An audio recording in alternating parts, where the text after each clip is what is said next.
Sims Nation. Okay, what's going on? What is happening here? Check. Hello? I'm hearing this weird echo in my ears. Is it sounding weird on the feed? So it's sounding normal on the feed, just not to me. Oh, good.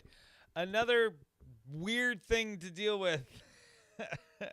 Check. This is weird. Oh, my gosh. I don't know if I can deal with this. This is so crazy. Like, to me, there is this crazy echo going on in my in-ears or in my headphones right now. It's really weird. You guys, like, this is... It's funny, like it's everything. I'm glad it's normal on YouTube, but every show where I have something that I'm dealing with. This morning it was the earthquake cam.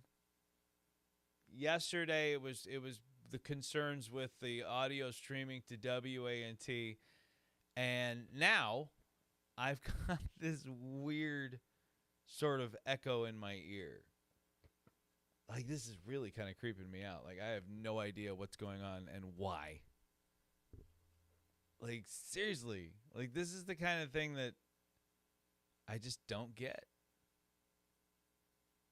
How is this possible?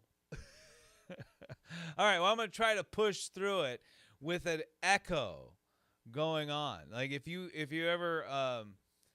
hear like something when it was like you hear it in stereo, whatever, and it sounds like two people talking and they're just off.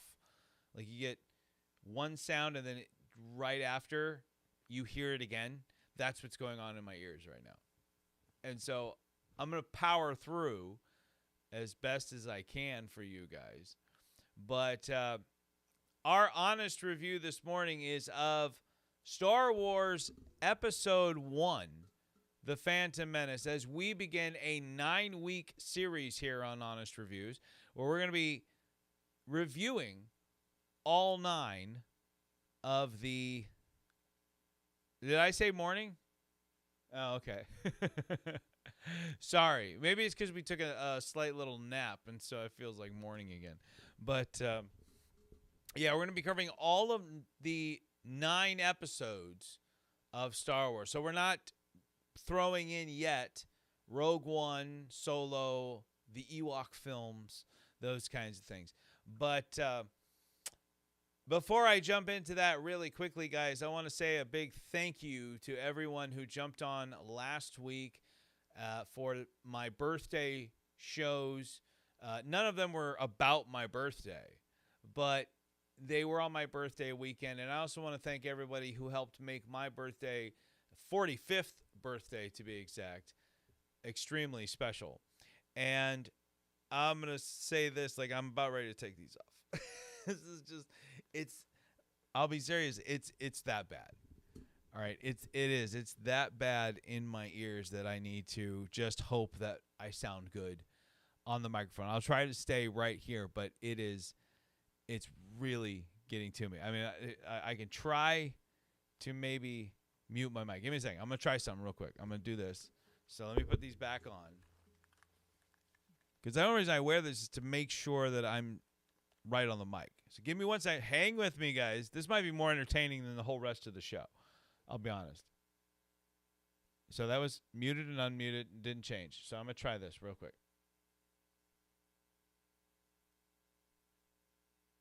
Check, check. Nope. That didn't do a darn thing. I don't know what's going on. I really don't. I don't know. Like, I don't know. All right. Well, I'm going to try to push through. I'm going to keep pushing. But anyway, one of the things I wanted to show you guys really quickly is my wife has done so much for me over our entire marriage together, our life together. It's incredible. And she did a great job for my 45th birthday. And today I want to show you some additions to my collection as a proud 14-year-old boy, because I'm definitely not 45. But this guy right here, if you can see him there, that is evolved Godzilla from Godzilla X Kong: A New Empire. And open his mouth up a little bit there. So there you go. You can see him there. Very, very cool. Love how it's kind of a dark pink, dark purple color there. And then from the same film, and these are the real feel editions, is Kong. And you can see Kong with his little yellow arm there. And on this version actually has the writing on it. But he's not real articulate, this one. So his arms just move like that. He can't bend anything at the elbows. The legs don't do anything too much. He's just basically here to look like this. All right. Which is fine by me. I like it. And finally, from Godzilla King of the Monsters, really, really awesome, this burning Godzilla figure. So this is towards the end of that film when he takes out King Ghidorah. Really, really love this one. It's got a great combination of that kind of classic Godzilla look with the burning Godzilla that was really, really epic at the end of a very underrated Godzilla King of the Monsters, which I'm sure will be featured on Honest Review in the near future. So again, thank you very much to my wife for everything, for making me so happy as a husband and father, and keeping me feeling much, much loved on my 45th birthday. So, yep, that's it. And there we go. I unmuted the sound effects, so I don't know if there was any sound effects while you guys were listening. But here we go. Let's get into this honest review of Star Wars Episode 1, The Phantom Menace. And it was released May 19th, 1999. Directed and written by George Lucas. How dedicated I am to making you feel loved and spoiled. We saw Godzilla X Kong for our anniversary. Did we took the boys on our anniversary to that? We saw some Godzilla movie on our anniversary. Well, there's a few to choose from. Yeah. Directed and written by George Lucas. Our scores as given by Internet Movie Database, Metascore, and Rotten Tomatoes. Internet Movie Database gives it a 6.5 out of 10. Rotten Tomatoes, 54%. And Metascore, a 51. So not great. Not good, even. Very, very low scores, and not what you would hope or want from a Star Wars film. But are those accurate? Am I in agreement with those scores? We're going to find out here in just a little bit. The box office would show that it was better than that. But to be fair, this was a Star Wars film that came a lot later after Episode 6, Return of the Jedi, and people had been clamoring for a new Star Wars for many, many years. So people were going crazy when this movie came out. Everyone went to go see it. And the box office is as such. Domestic here in the United States, $431 million. Worldwide, $924 million. And so you guys are aware, and this is important when we're talking about box office success, when you adjust for inflation. So when you adjust for 2025 numbers, you know, because you read this and you say like, oh, worldwide, 924 million. It didn't even hit $1 billion, right? In 1999. Go 26 years later and you adjust for inflation, and Episode 1 grosses $1.9 billion, nearly $2 billion at the box office. Nothing released today even comes close, right? So that's a huge number. Now, that's still not biggest of all time or anything like that, even adjusted, but I mean, it's a huge, huge number. Our cast is a pretty amazing cast when you stop and look at it. Liam Neeson, the one and only Liam Neeson, is Qui-Gon Jinn. Ewan McGregor brings back a young Obi-Wan Kenobi. Natalie Portman as Queen Amidala, Padme. Jake Lloyd is our first look at Anakin Skywalker on his journey. Ian McDermott, Senator Palpatine. Pernia August as Shmi Skywalker. Ahmed Best as the controversial Jar Jar Binks. Anthony Daniels returns as C-3PO. Kenny Baker once again as R2-D2. Frank Oz returns to the series as Yoda. Terrence Stamp, the original Zod from Superman 2, shows up in this Star Wars film as Chancellor Valorum. Ray Park, in what is arguably his most famous role as Darth Maul. Warwick Davis, Willow, and Wicket himself show up as 3 different characters, according to IMDb, which is Wald, Podrace Spectator, Mos Espa Citizen. Samuel L. Jackson makes his first Star Wars appearance as Mace Windu. Sofia Coppola as Sasha. Keira Knightley makes her debut as Sabe. Now, those of you might know Keira Knightley from the Pirates of the Caribbean series, playing Elizabeth Swann. All right. And then we've got Greg Proops from Whose Line Is It Anyway? Is one of the heads of the pod race commentator. And Peter Serafinowicz as the voice of Darth Maul, a battle droid commander, and a Gungan scout.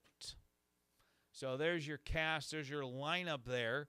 Very impressive, if I do say so myself. And I'm still sorry. It's still throwing me off. I don't know why. I don't know why I'm echoing in my own ear. It's really, really creeping me out. But anyway, guys, so the crazy thing about Star Wars Episode 1 is I don't think that I can remember any film that was more highly anticipated than this one ever. Okay? Now, since that time, we've had movies like Avengers Endgame and the like, where people have clamored for this major event film. The Avengers, the first Avengers film, was incredibly highly anticipated. But we're talking about a different time here. And this was a time when people would legitimately pay to go see a movie, to watch a trailer, and then leave. It's been happening for a long time. That happened with movies like Batman, but it was a big deal for Star Wars Episode 1. That's how anticipated people were for this film. I mean, it's absolutely unbelievable how much people anticipated. And this was also a different time before you could call a movie theater or go onto the internet and purchase tickets ahead of time that had seating included, right? Back in 1999, it was first come, first serve. And you had to get in line, buy your ticket, get in line again, and then get your seats when the theater opened. And I remember when we were younger, and I'm sure my wife can attest to this, you had to make plans to go to the theater. And you would strategize what you were going to do based on how big this movie was. So you would be like, okay, the movie starts at 2 p.m. So let's say Star Wars, right? Okay, the movie starts at 2. So we're going to get there at noon, right? We're going to get our tickets and we're going to get in line. And Joe, you're going to go get in line. We're all going to go get coffee for everybody, and then we'll come back. All right, we'll come back, and then everyone will have coffee. And then when we get in, everybody, Joe and Lisa are going to go straight to the popcorn counter, and they're going to get the snacks for everybody, while me and Terry, we go in and we get everyone's seats. We'll save the seats. Remember saving seats? Like, saving seats was, some people couldn't handle that. That's why you had to pick people who had the guts to save seats, because you had to have a will of steel, because there was always those people who would just try to barge in and take the seats you were saving, or they would guilt trip you into giving them to you. And then your friends would come back and they'd be like, bro, where are our seats? And you were like, well, he had a really good argument why he should have them. What was it? Well, he sat down. Well, we had to deal with that stuff, man. It was crazy. You had to plan out your trip to the theater. Now you don't have to do that. Did you know, like, some people don't even realize you can pre-do everything. You can go online, you can get your tickets, you can buy your food, your drinks, all that stuff, and all you got to do is walk up, show them your phone, they scan your phone, you walk in, they scan your phone, they hand you your food that's ready to go, and then you just go in the theater. So someone like me that enjoys getting places early is now overly frustrating for people that don't like to be there early, and they're like, we don't have to anymore. There's no reason to get there early. But that was kind of the fun of episode 1. But that was taken to a whole nother level, because there were theaters all across the country where Star Wars fans would camp out for days, not hours, days, to see this film. And if you think that they didn't have a strategy here, you're dead wrong. They had people that would come in and stay in their spot. They would come in and, like, they would have their designated spot. They would bring their Darth Maul blow-up chair, and somebody would come and they would sit in that chair for you while you went home and took a shower and got ready and came back. And a lot of these guys would come in costume, dressed as their favorite Star Wars character. It was an event. It was a place where you could go and feel like you were part of a group. Comic-Cons weren't the big thing in 1999. You know, now you have Star Wars conventions. You have all these different conventions you can go to. At that time, really, the only conventions there were for Star Trek fans. And to say that they were not highly looked at or regarded is an understatement. People at this time in 1999, people weren't overly friendly to people dressing in costume and going places out in public. Now it's a much more respected thing. I mean, I don't know about respected, but it's a much more accepted thing. Let's do that. So let's see here. Holy cow, that's how long ago it came out. I feel like everything came out when we knew each other. Yeah, that'd be my wife. And unfortunately, no. We did not know each other when Star Wars Episode 1 came out, when Jar Jar became a thing. Seat savers were awesome. They are the heroes of our generation. I don't like doing that. I still like the experience of waiting in line for snacks. I kind of wish we didn't have to pick seats when buying tickets still.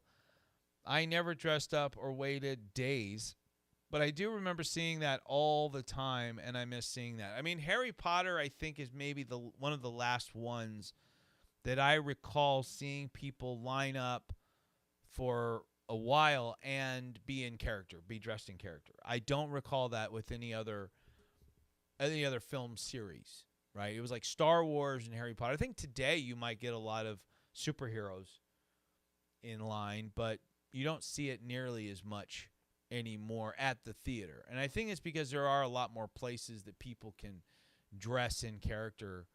And I'm not sure if it's really acceptable to go out dressed as character to some of these places. Like, I don't know. If there's a new Superman comes out and I want to wear my Superman suit, am I allowed to do that at AMC? I don't know. I'd have to check. But anyway, this highly anticipated film was marketed as the beginning of the stories that we got to know from A New Hope, The Empire Strikes Back, and Return of the Jedi. And I think we all knew what this was kind of leading to. This was going to be the story of Anakin and what brought Anakin to become Darth Vader. And we were going to see a young Obi-Wan Kenobi. We were going to see a Yoda again. And a lot of people thought we might see Luke and Leia during this trilogy, which we would, but not until the very, very end as babies. We didn't really get to see them as children. But we were introduced to a lot of new characters, and I don't think anyone could have expected the series to begin the way that it did. I don't think people were quite prepared for what George Lucas was giving them. And there were a lot of people that were disappointed, to say the least.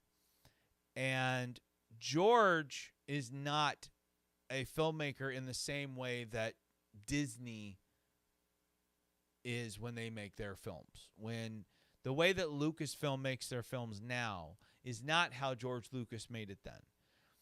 And over time, I do believe that the prequels are rated a bit higher and looked at a bit more fondly since the release of Disney's sequel trilogy. Now, the sequel trilogy has a place with a lot of people in all generations, but I would probably say mainly the newer generation that probably looks at those as their Star Wars films, or maybe only saw those Star Wars films, and maybe those films got them to go back and watch the other films. So each one has its ups and downs and its fans and whatnot. But this one kind of defied what everyone thought Star Wars was and was going to be for this prequel series. And what we got was something that relied heavily on setting the stage for what was to come, which you should expect from a film, and got very political. Not political from a standpoint of talking about Republicans and Democrats and that kind of thing, but we got a lot of scenes that were just politics of a trade federation that's blocking trade to the planet of Naboo, and the Queen has to escape and go to another planet, a planet that's just one big city, where they have to go before the Senate and plead their case to get the Trade Federation to stop. And just explaining this, I'm boring myself. But the thing is a lot of this stuff actually does have a place and a purpose in the overall story arc. But when you first saw it, it was like, what are we watching? What is this? Because you had to understand not just how did Anakin become Darth Vader, but it's how did the Senate and how did the political atmosphere of that time, which was more of a republic, how did that crumble to become a dictatorship and an empire under Darth Sidious, Emperor Palpatine? That's a big part of the story you can't just leave out. And so it has to start somewhere. Now, was it the best written? Was it? No. But it's there for a reason. And it lays the groundwork and sets the stage for what is to come later on in the other two prequel films, especially when you get to the payoff, which is Revenge of the Sith. Now, another kind of strange decision from George Lucas that I believe has been there for a long time, but was kind of taken out for a while. And I don't know if someone else had a hand in convincing him not to use it. And because that person wasn't around to use it, I don't know what the whole backstory. But the inclusion of midichlorians threw a lot of Star Wars fans for a loop. Because midichlorians were essentially these microscopic life forms that communicate with the person to help them connect to the Force. So the more midichlorians you have, the more of a Force user you have the potential of being. So when they talk about Anakin having a huge amount of midichlorians, even more than Master Yoda, it's a big deal, right? But it takes away a lot of that mysticism that surrounds the Force, right? Because the Force is this, like when Obi-Wan describes the Force in A New Hope, he doesn't describe it as midichlorians or anything to do with midichlorians. He talks about it being a force that surrounds us and binds us, right? And it was more of a mystery. And the midichlorians took that away. And I felt like it was unnecessary. And if we'd have gotten none of that midichlorian explanation, I think you could have still told the story without it. So I felt like it was something George came up with at some point, took out, and was like, I really wish I could have done that. I want to do it, and I'm going to find a way to get it in. Like, he just had to slip it back in somehow. During this film, we get, like I said, these battle droids and the Trade Federation that are coming after the planet of Naboo, and they send the Senate sends two Jedi, Qui-Gon Jinn and Obi-Wan Kenobi, to negotiate a treaty between them, and the Federation tries to kill them, and we get to see something that we never see again in the films. I think we use it in video games, but it is a speed force. And so at one point, they're fighting off battle droids, and the droidekas come up and start firing on them, and they have shields. And Qui-Gon and Obi-Wan agree that it's a standoff, let's go. And all of a sudden, they're like the Flash running down the hallway of this Trade Federation starship. Like, they're going like super fast. And then we never see it again. And there's always been this big question of why. There's been plenty of situations where the Jedi would have been better off using this speed force. And there's only a couple things that I've ever heard that make any sense. Number one is that you lack control when you use it. So whereas the Flash, when the Flash goes really fast, everything around him slows down. It's not like he goes really fast and everything's a blur around him. He gets to go really fast, but everything is very clear. He's moving and everything around him is very slow, right? And every time we've seen Quicksilver or the Flash run, that's kind of what we get to see there. And that maybe when they do that, time doesn't slow down. Nothing slows down around them. They just bam. So they really don't have much control over what they're doing. And there's a danger that they might hurt themselves, kill themselves, whatever. So that made some sense. And the other one is that it might take a lot of force, power, and energy to do. That when you're done doing that, it's kind of wiped you out. Now, we don't see what happens to them immediately following doing that, but everything after that, we never really see them.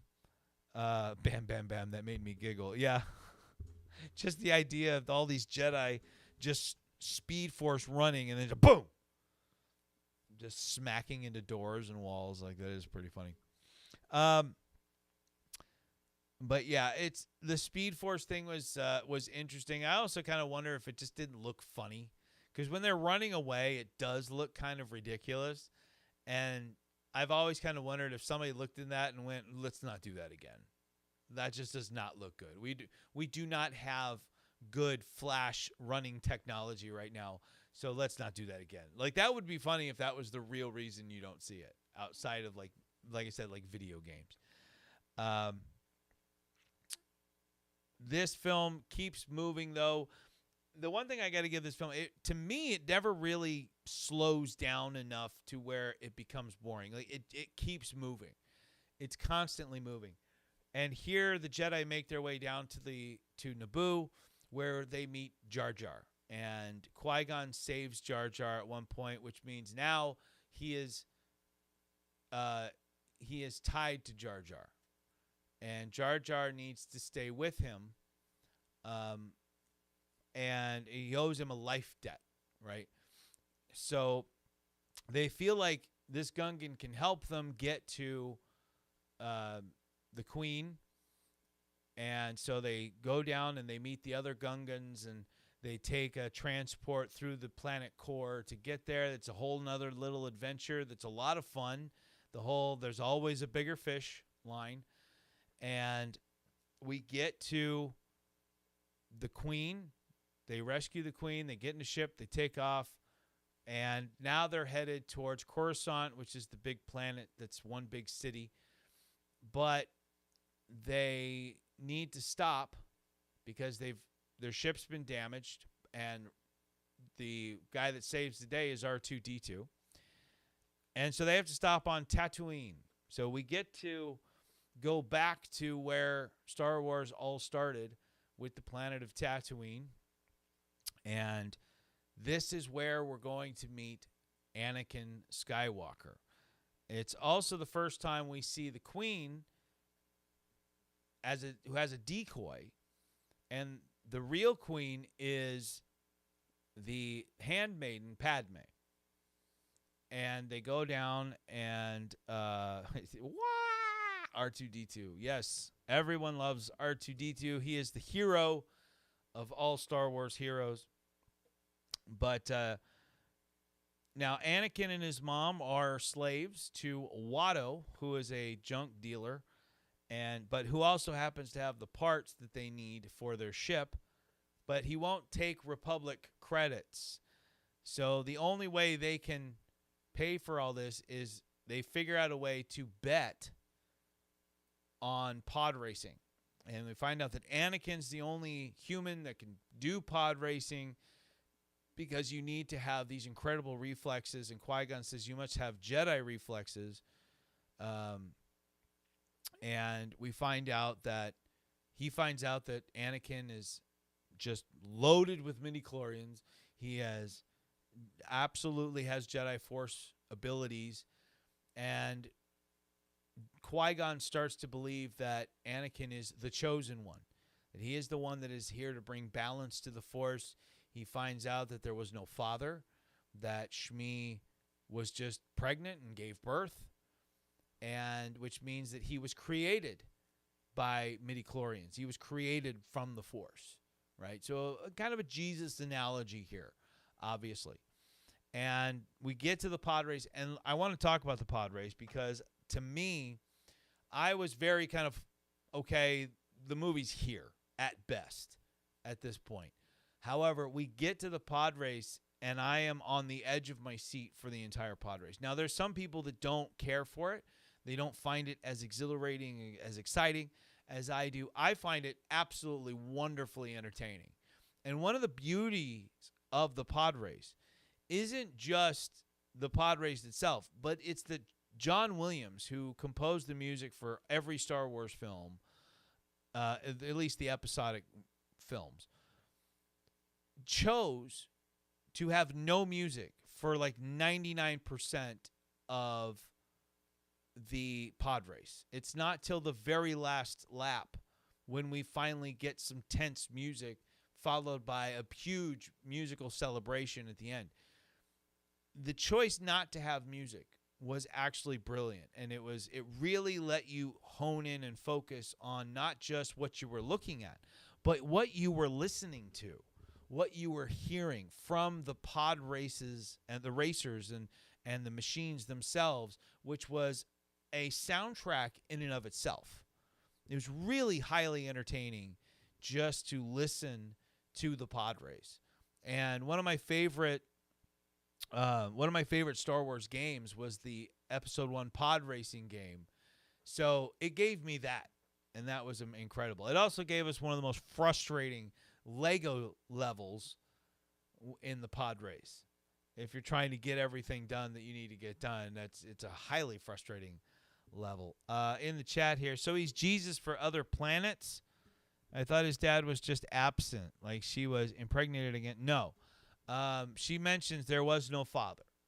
Now, you can take that as you will. Some people might say, oh, maybe she's just doing that because she doesn't want to openly admit that the father's not around. But it's kind of common knowledge that Anakin was created by the Force. And there are many fan theories as to how this happened, that it could have been the Emperor, or at the time he was Senator Palpatine. Darth Sidious is the one who created Anakin because he saw what was going to happen. There's all different theories. Maybe the Force took it upon itself to create Anakin. We don't know for sure, but there are a lot of different theories as to what happened. Deadpool is Marvel genius. Deadpool is Marvel Jesus. Anakin is Star Wars Jesus. That's how I look at it, that she said that to Anakin to avoid a Caesar. Now, the thing was, she said this to Qui-Gon when Anakin wasn't around. So I don't think that that's the case. And I think that's kind of I don't like that way of looking at it either, that Anakin came about by those means, like especially if it was a forced mean. I really don't like thinking of it that way. So I think the implication here is that he just kind of appeared, that the Force brought him into being because that's what makes him the chosen one. That's kind of that's the telltale sign that this is the chosen one, because the Force brought him into being. And that's kind of a similar thing that we get throughout a lot of chosen ones, saviors, storylines. You look at Neo, is very similar in that respect. Of course, the story of Jesus and the Immaculate Conception. Those stories are very similar along those lines. Of course, Anakin wins the pod race and wins Qui-Gon the parts he needs, as well as wins Anakin's freedom, but not his mother's. And Watto tries to get himself out of it, but Qui-Gon mentions bringing the Hutts, getting them involved. So Watto backs out, and Anakin is free to go with Qui-Gon to hopefully now become a Jedi. And Qui-Gon is definitely a huge player in all of this. Now they head to Coruscant, and while the politicians are doing their thing, Qui-Gon is taking Anakin in front of the Jedi Council, which includes Yoda and Mace Windu. Now, the first time I saw Episode 1, Yoda was still a puppet and looked quite a bit different from what we'd known him to look in the original sequels. And I'm sure they were trying to make him look a bit younger and so forth. It did look like a different character, I'll be honest. So if you go on Disney Plus right now, or you go get the Blu-ray and you watch Episode 1, you'll notice that Yoda has been replaced by a CGI version that more closely resembles what Yoda will look like in Episodes 2 and 3, as well as more closely resembles what he looked like in Empire Strikes Back and Return of the Jedi. So, again, a lot of people complain about people going back and touching up their films. There's a lot of things that George Lucas did in special editions and when he touched up the prequels, I don't mind at all. There are certain scenes he added back in. There are extended versions, and I'm perfectly fine with that. I don't get all worked up about who shot first like a lot of people do. So the Jedi Council is very wary of Anakin. They don't really trust him. And we get the he's too old deal. But Qui-Gon very defiantly is like, well, I'm going to train him. I'm going to take him on. Obi-Wan's ready to go. He doesn't need to be my Padawan anymore. So he defies the council. But we see that there's still a lot going on around this. And so all of this has to be put on hold while Qui-Gon and Obi-Wan take the Queen back to Naboo to face off against the Trade Federation. So now we're planning on this big battle, the big climax of the film. And we go back, and Jar Jar helps bring everyone back to the Gungans, to where they come together and agree that they're going to fight the droid army of the Federation, while the Queen and her people go to take back the city and get Newt Gunray and his team under control so that they can end this.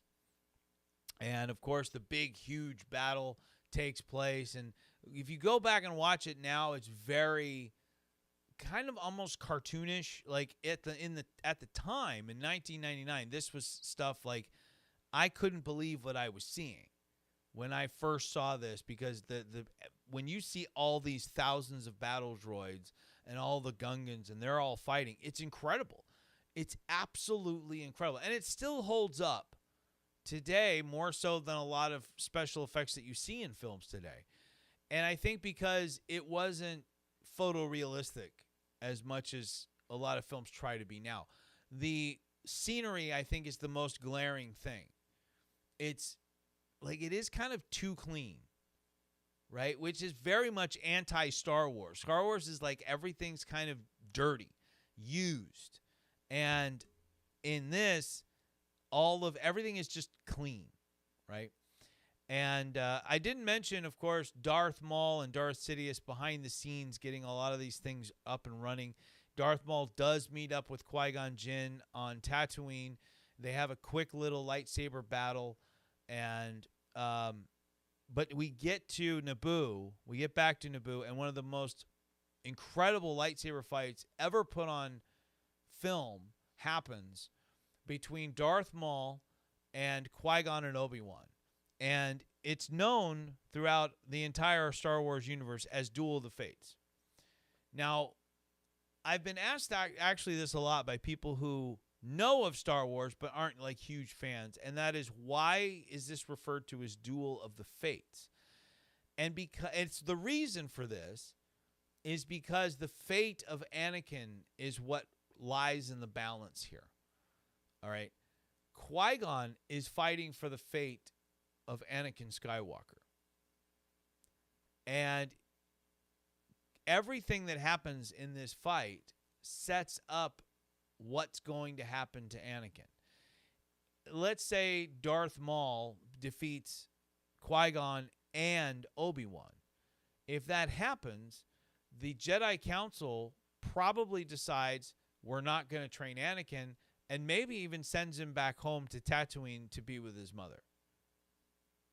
And then nothing happens.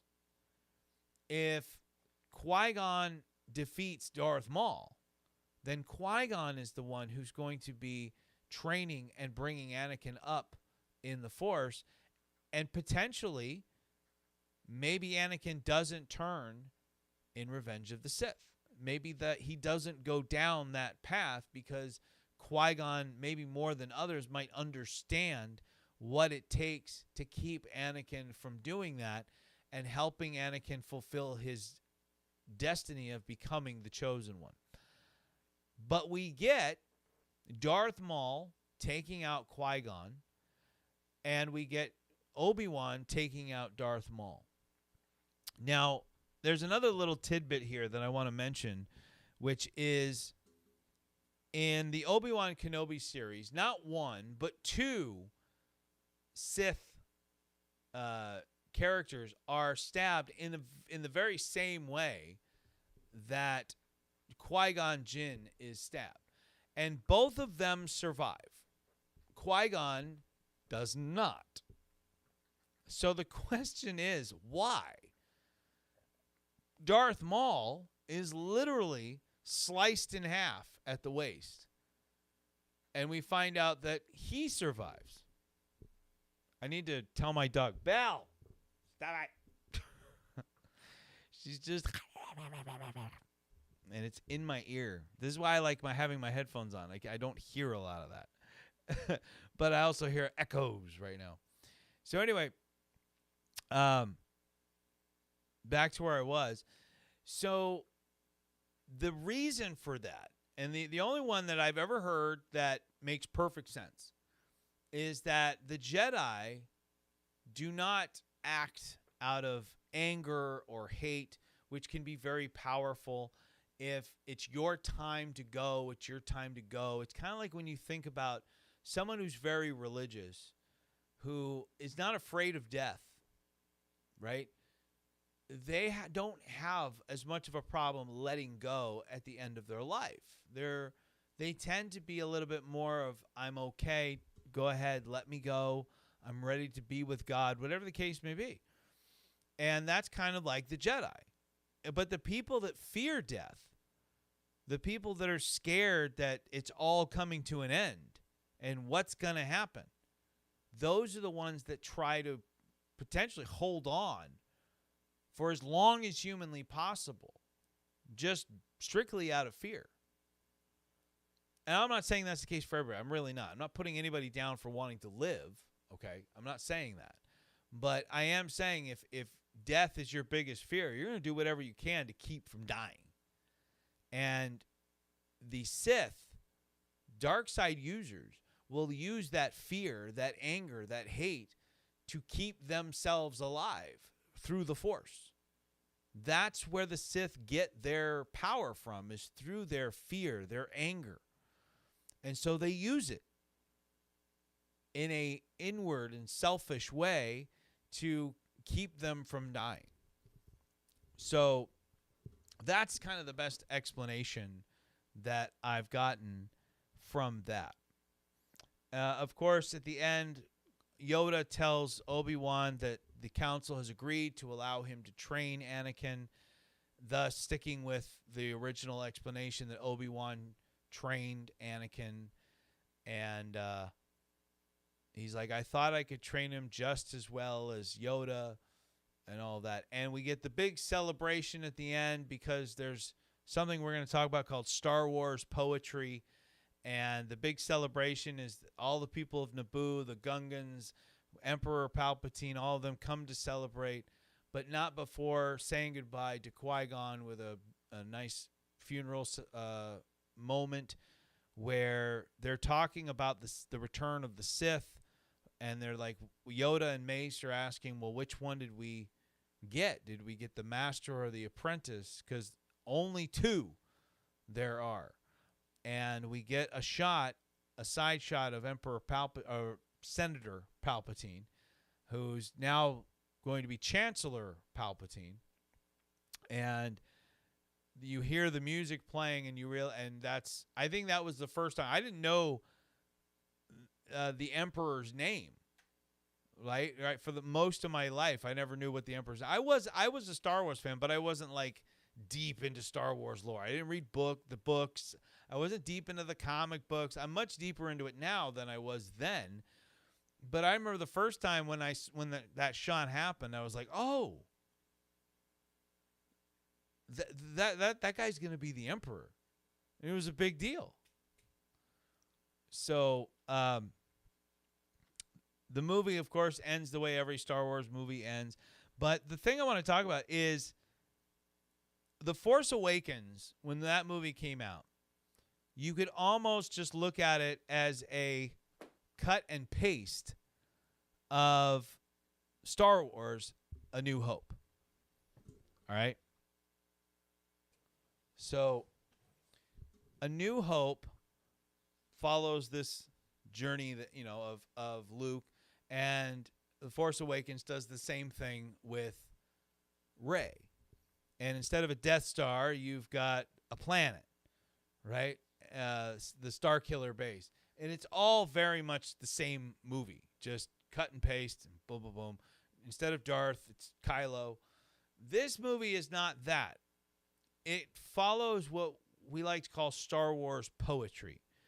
And the Star Wars poetry is where things are familiar but new. Okay, so finding Anakin on Tatooine is familiar because it reminds us of meeting when we met Luke Skywalker.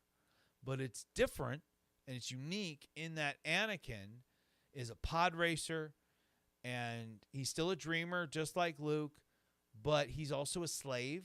So he can't just get up and go. His mom is he doesn't have a father. Luke does have a father. Luke doesn't have a mother at this point, but he's got his aunt and uncle. But so there's similarities there, but it's still different. You have your mentor in Qui-Gon who dies. Very similar to how Obi-Wan is Luke's mentor and dies in A New Hope.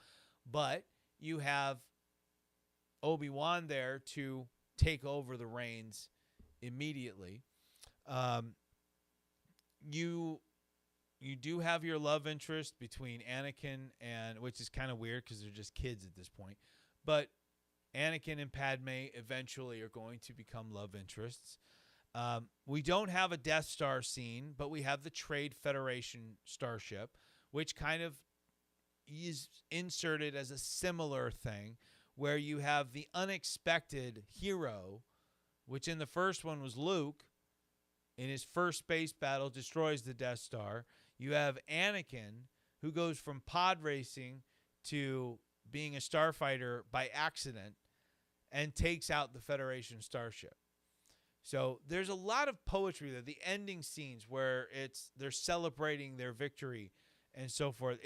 There's a lot of poetry there, but it's not cut and paste.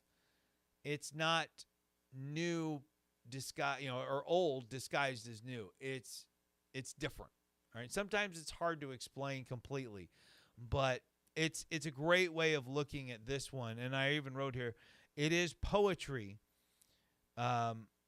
with A New Hope as opposed to the copy and paste like The Force Awakens. Talking about the dialogue in this film, the dialogue is, of course, very George Lucas, and which means it's not the strongest dialogue in the world. But it's weird because the people that complain about it, I've never understood it. To me, there's almost a charm to the way George Lucas writes these films because they're very old school. It's almost like you're not supposed to understand what you're hearing half the time, because when you watch like the ancient, you watch like Gladiator and you listen to them talk, they can't write it like they're talking today, right? There's not a bunch of slang references and things, but you'd imagine that they would have their own style of talking. And the Star Wars universe, as George Lucas wrote it, definitely has its own style.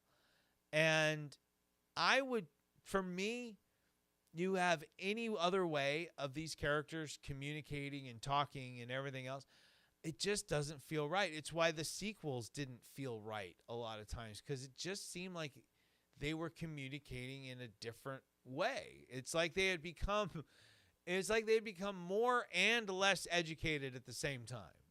If that makes any sense whatsoever, which it probably doesn't. But another thing I wanted to get to before I give my final score, because you can't talk about Star Wars Episode 1 without mentioning the most divisive thing about this film, and that is Jar Jar Binks. And I think Jar Jar has gotten a lot of undeserved hate over the years. And I also think not just as a character, but as a fully rendered CGI character, he was so far ahead of his time. Gollum got so much praise, and rightfully so, all right, as a fully CGI'd character where the actors on set, doing all of that with the actors and everything, and they definitely deserved the praise for that. But a lot of people forget Jar Jar did it first. Ahmed Best really did a great job and took a lot of flack for that character for no reason. People kept trying to claim that it was a racist character. They kept trying to make all these claims about George Lucas and Ahmed Best. And I've said this before, and I'll say it every time that someone wants to talk about a character being racist or anything like that. I believe that what you get out of something, what you get out of a movie or a character, is what you bring to it. If you're looking for something to be disappointed, if you're looking for something to be racist, if you see that, then it's time, I think, you kind of need to reflect on yourself. All right. I didn't see that in the character. Does that make me a bad person because I don't see Jar Jar as racist?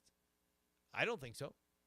Because I'm looking at him as an alien character who I didn't think had any resemblance in reality to anyone. I didn't see him as looking like he had dreads. I saw him looking as he had big floppy ears. I don't recall anybody throwing a fit about the Predator having dreads because the Predator has dreads. I mean, you can take literally any character and you try hard enough, you can make them racist. The alien from Ridley Scott's Alien is black. Do something with that. You can, if you really wanted to, you could be horrible and racist and all these things with any character. You could find a way to do it. Right? You could say that about Star Wars characters. You can say that about superhero characters. You can probably make a case for Superman. You can make a case for Batman. All right? I don't like to look at things that way. Unless the character is legitimately written to be that and is put out there and the character is literally like, this is what I am. I don't want to look at it that way, and I'm not going to look at it that way. And guess what? No one can make me look at a character that way because I don't want to live my life that way. I don't want to live my life thinking that all people are bad people. I try to see the best in people. I try to see the best in characters, in movies, in stories. That's how I want to live my life. And that's how I'm going to live my life. And if people want to live those negative lives where they're going to be like that character, just because maybe you didn't like the character or you didn't think it was all that funny, so you're going to mock it and put it down and call it all these really nasty names and make the character, the guy that played the character, make him feel terrible for 20 years, you're the problem. I am very glad that Ahmed Best and a lot of these prequel actors are still giving Star Wars a chance and have come back into the fold because they deserve it. They deserve to be highlighted as being a great and important part to an incredible legacy. Anakin, Hayden Christensen in the next two films that you'll see, was not treated kindly for many years. And it's only been recently that fans have just clamored for his return and finally given him the respect that he deserves for his portrayal of Anakin. So I want to get to my final score, and I will say I rate Phantom Menace higher than maybe a lot of people do. But again, I try to see things in a much more positive way. Believe it or not, for all of you that bashed me for endlessly for a month or two because I didn't care for the new Superman, I try to see the best in everything, and I've even watched Superman again. And it might have gotten slightly better, but not much. The final score for Star Wars Episode 1, The Phantom Menace. On a scale of 1 to 10, 7.5. On a letter grade, I gave it a B-. And my recommendations, here it is. You come to me and say, I've never seen Star Wars Episode 1, The Phantom Menace. What are your recommendations? Positively, Pat Sims. Well, here they are. To truly get Maverick 77 Defender, midichlorians ruined Star Wars. These are very divisive midichlorians. To truly get the full scope of George Lucas's vision for Star Wars, this film is a must-see as it sets the stage for everything that is to come.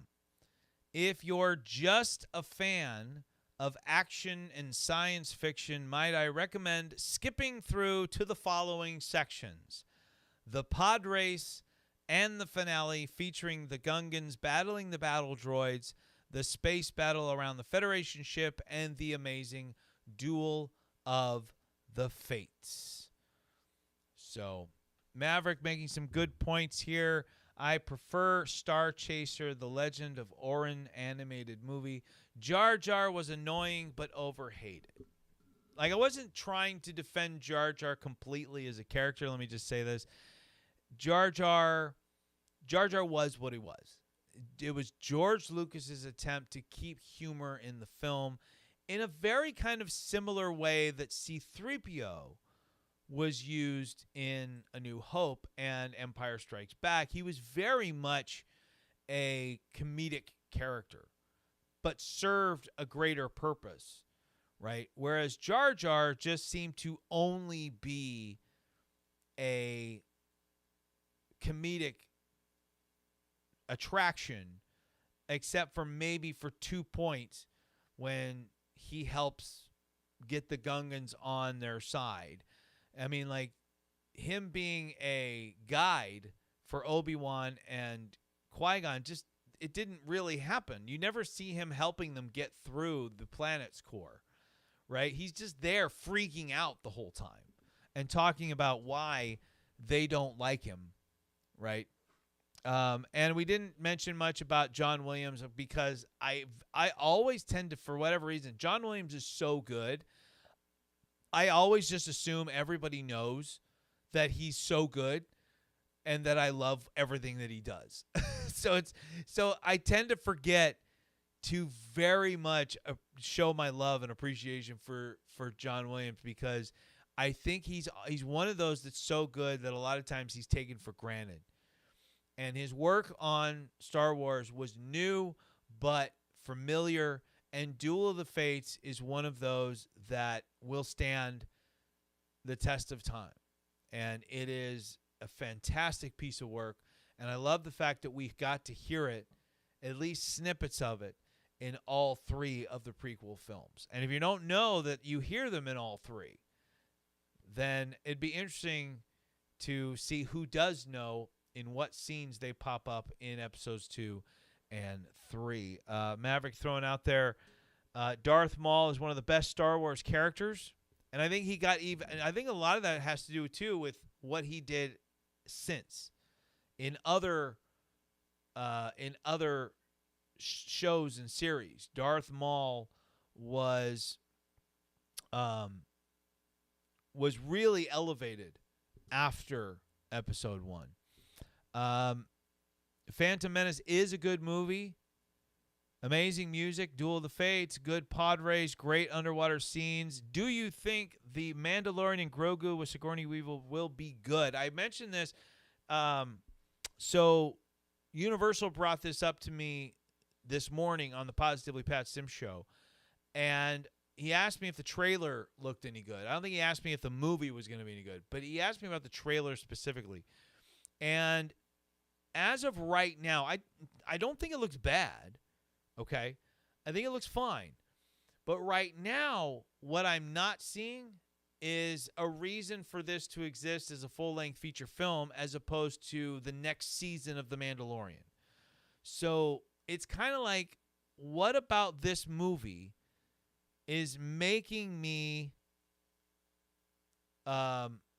want to go out and spend my money to see it at the theater as opposed to watching it on Disney Plus? Okay? That's the question, because if you're making a movie that's good enough to stream on Disney Plus and you're just hoping people go to the theaters, I hate that mentality. I hate that mentality. If you're not confident that your movie can go out and perform at the theater, because it's that good and people need to go see it, then why did you make it? Why did you make it in the first place? Right? I think this has to be better than the series. If you make a movie that's based off of a television series, that movie better be better than the series itself. The Simpsons movie, is it better than the series itself? Not exactly. But it's good. All right. But I kind of fell out of love for The Simpsons after about season 20, right? Like, The Simpsons has kind of overstayed its welcome for me. And it's never captured my imagination the same way that the first 5, maybe 10 seasons did. Maybe that long, right? Family Guy, same thing. For me, Family Guy was at its peak before it got canceled the first time. And it's never been the same since. I always liked those first few seasons of that. True Darth Maul was great in the animated series. The Phaontom Menace YouTubers hijacked the movie title. Yes, geeks and gamers, etc. The Simpsons overstayed. So yeah, but Maverick, I want to really quickly. I want to show you too. Maybe you'll appreciate this as well if you're a fan. But this is one of my gifts from my wife here. This is Evolved Godzilla, and I also have this Kong, which is the version.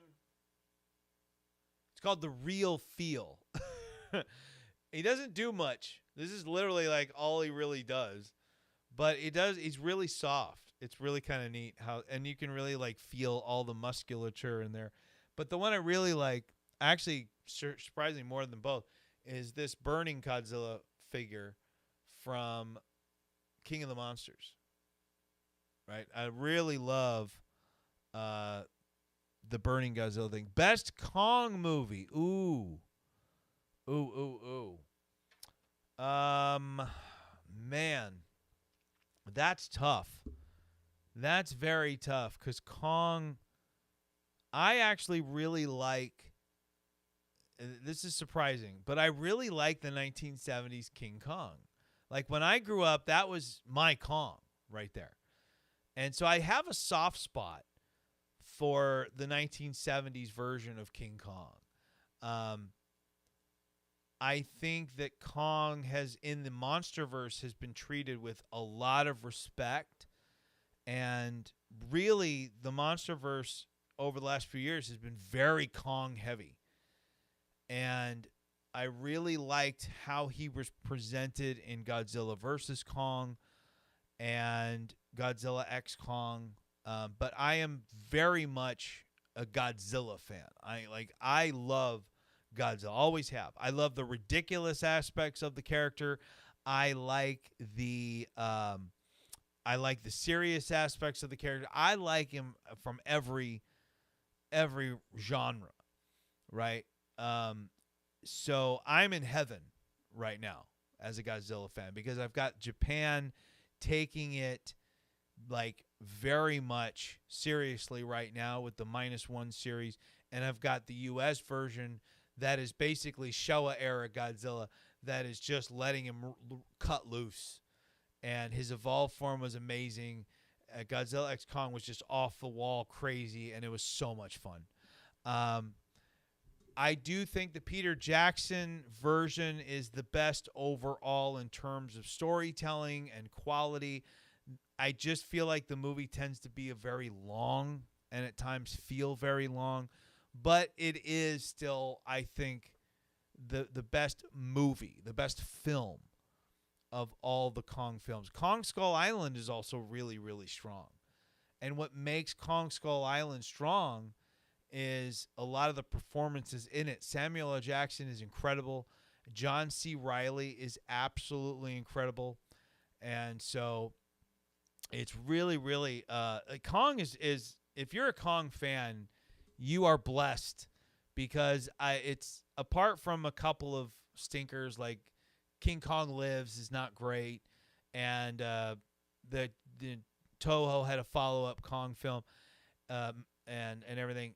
Kong has a lot of good stuff and has not been overexposed in the same way that a lot of movie monsters and things have. Godzilla has way too many movies, and I have like all of them. But some of them are rough to get through, let's be honest. Some of them are like, you need that Mystery Science Theater, make fun of it while you watch it thing going to really enjoy a lot of Godzilla films. But I still love it all. Do you remember the Valley of Guang? No, I don't. 1969 dinosaur versus cowboys movies. I think I got to check that out. Definitely need to check that out. Do you remember? Yeah. So I will definitely check that out. Maverick 77 Defender. For sure, I'll check that out. And I will do that.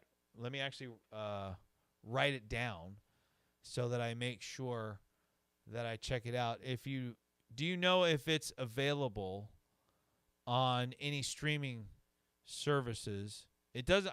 It seems like a movie that probably isn't, unless it's like maybe on Amazon Prime, which is like the only one I don't use.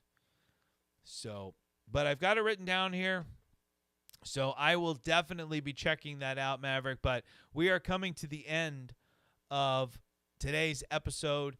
Make sure, guys, that you join us next week as we do Star Wars Episode 2, Attack of the Clones, as we're going to go on a 9-week Star Wars streak here on Honest Reviews. And you'll see us same time next week. We also are going to have our other 2 shows, Warriors Unleashed on Friday night at 8 p.m. Pacific, 11 p.m. Eastern, and the Positively Pat Sim Show on 6 a.m. to 10 a.m. Pacific, 9 a.m. to 1 p.m. Eastern. And if you missed any of our shows live, you can go back right now on YouTube. You can check them out. And every Monday, hop onto Spotify, and you can listen to any of our shows via Spotify, anywhere and wherever you are.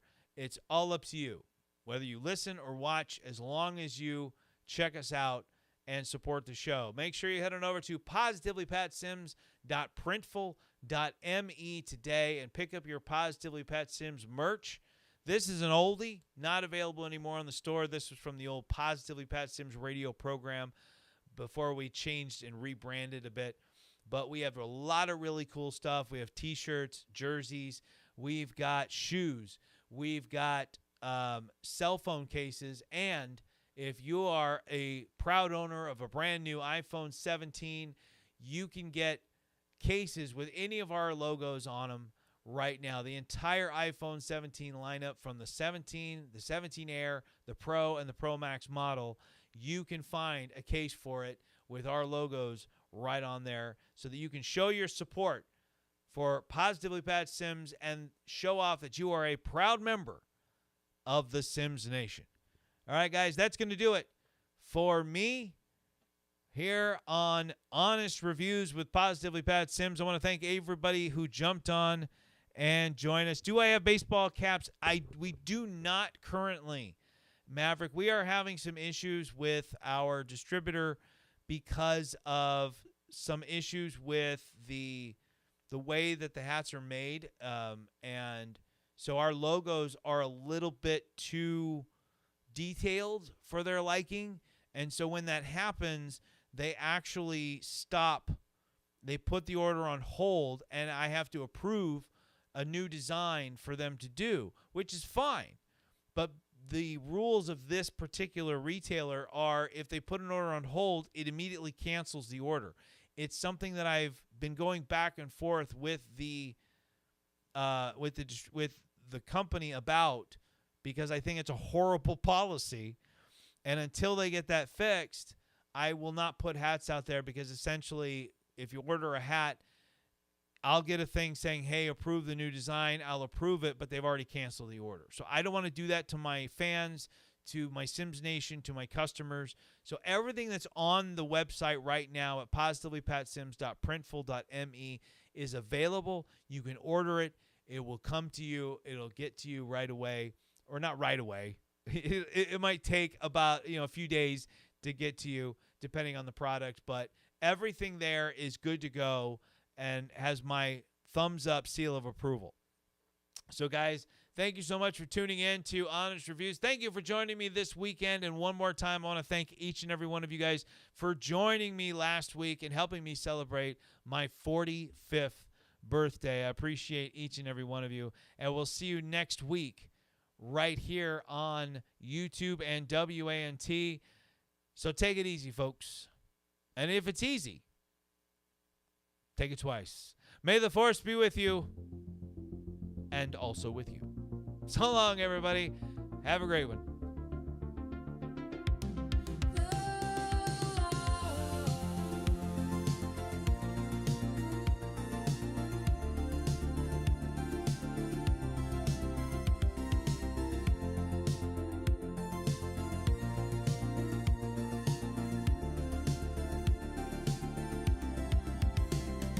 The lights are dim, but the room still hums with the echoes of laughter and the moments we spun. Every honest word is like a stone in a stream.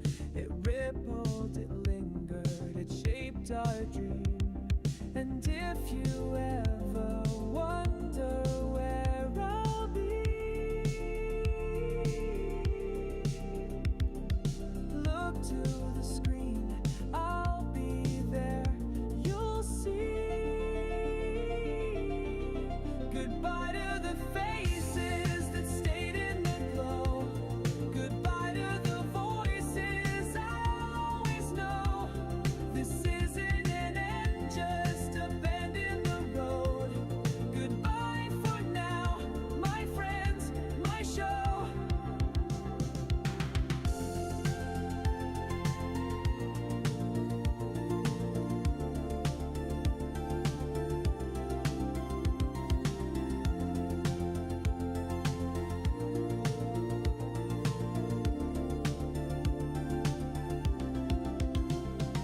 The cameras rolled and the stories grew. Each review a mirror of me and you. Through coffee stains and late night calls, we built a world behind these walls. And if you ever wonder